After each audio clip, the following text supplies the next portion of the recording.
Good morning, Scott here, known as Cantaloupe to some online, and I'm bringing a subject to you that's interesting to me. It might be of interest to you or someone you know. And this is a true story from my past. It's going to be revelatory and entertaining, I hope, because it's very wild and it's true, like I said. So, this happened, I would say, about 15 years ago. Not recent, but not far from here, geographically speaking. I'm in California. I was born in California. Just a little bit of background. I grew up here, and after high school, I traveled around some. Lived in Seattle, New York, and other places. I am now back in California, and I love it here. It's a great place. There's a lot of nice things to do and see. There's mountains, there's beaches, there's forests, there's rivers, and oceans, and all kinds of great stuff. But anyway, I digress. My story from 15 years ago. I was living in Northern California, and I would frequently visit the library for years in this town that I lived in. And one year, I was at the library, the same library where I'd been going, and they took on a new employee. They brought a new employee and a female. And like I said, I had been going there for years. I just want to be clear about that. So she comes on staff and starts working, and she's like she walked out of a Disney movie. I'm not exaggerating. This woman is just unbelievably beautiful. She's a princess. She looks like a Disney princess. If that conveys what she looks like, not it gets relevant. Hold on a second. It becomes relevant. So the reason I mention this is because the rest of the staff, by comparison, are on the older side. Many of them female. I think pretty much all of them were female. And there, if you are familiar with female dynamics, especially around young women, there's a protective attitude by the older women, usually. And in this case, it was definitely present. And there was an incident, or I should say, the appearance of an incident.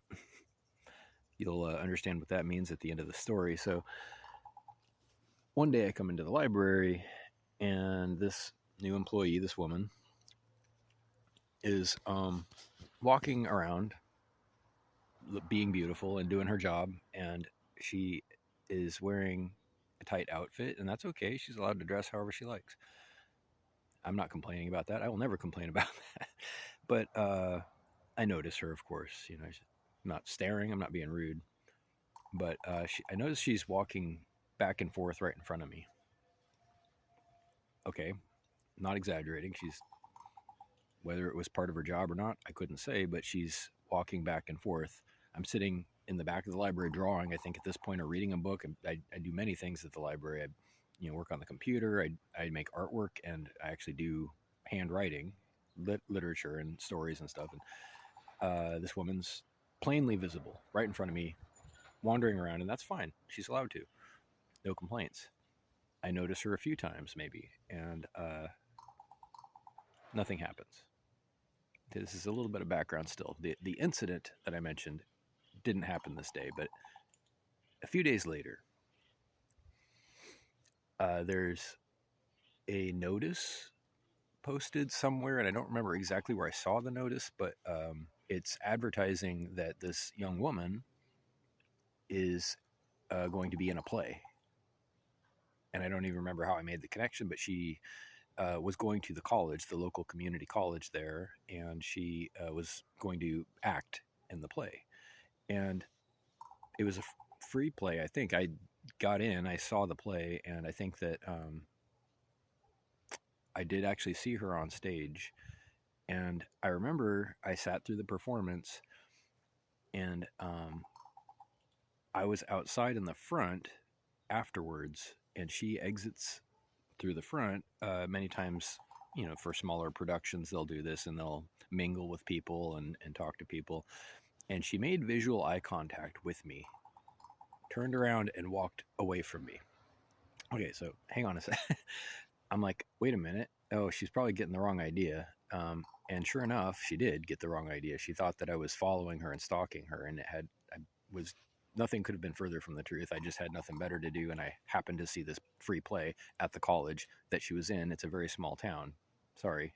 So soon after, and I'm going to wrap up. I'm after 5 minutes, right? So soon after, I end up back at the library, like I enjoyed doing all the time since before she got there.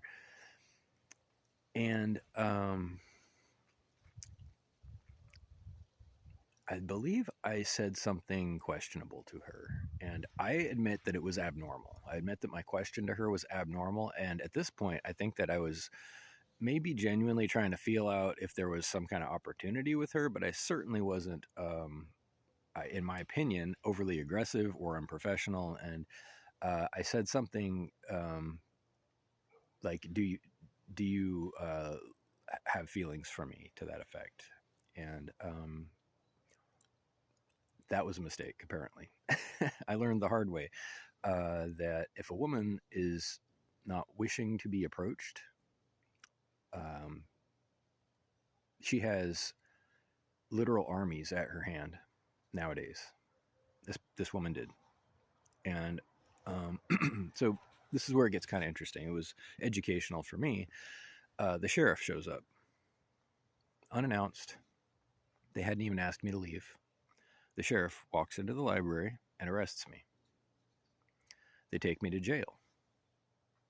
I'm held in jail for 2 weeks. Maybe you think that this is an overreaction, and I would agree with you if you thought that. I would agree with you 100%. I was banned from the library, released after 2 weeks on the condition that I appear in court to answer to harassment and stalking charges, and banned for life from that library. And I want to mention that the main point of this video isn't to complain about what happened or an abuse of power or somebody misreading the situation, but all that did happen. What I want to mention in this video is I think many women don't understand or appreciate the effects that the power that most women wield right now has on the attitudes of men. Their interest in women in general, their reluctance perhaps to approach them, their behavior in general, the sensitivity, the fear. It's very real. Okay, those are guns. Those men who walked into the library had weapons of death on their body, and that's not something you can argue with. I can't stand up and say, well, I'm innocent, while they're putting handcuffs on me, throwing me in a car, and driving me away to the county jail. I can't fight that with my bare hands. There's nothing I can do. And she could have also just very easily said, I'm not interested, and that didn't happen either. So I don't know what the message here is. The message is that people choose to call the cops before they, say no thank you. And it left a lasting impression. I'll give you that. It left a very powerful, lasting impression, not just, about women in the workplace, because that's a whole separate conversation. Talked to, I've been subjected to HR training, just like everybody who's ever worked in an office. It's a requirement here in California. There's, tons and tons of reminders every day that the woman will choose when she's ready to talk to you, or else the consequences might be extreme. None of this is exaggerated. So I'll wrap up. Last thing I want to say is, if I'm waiting for the woman to approach me, how long do I wait for that?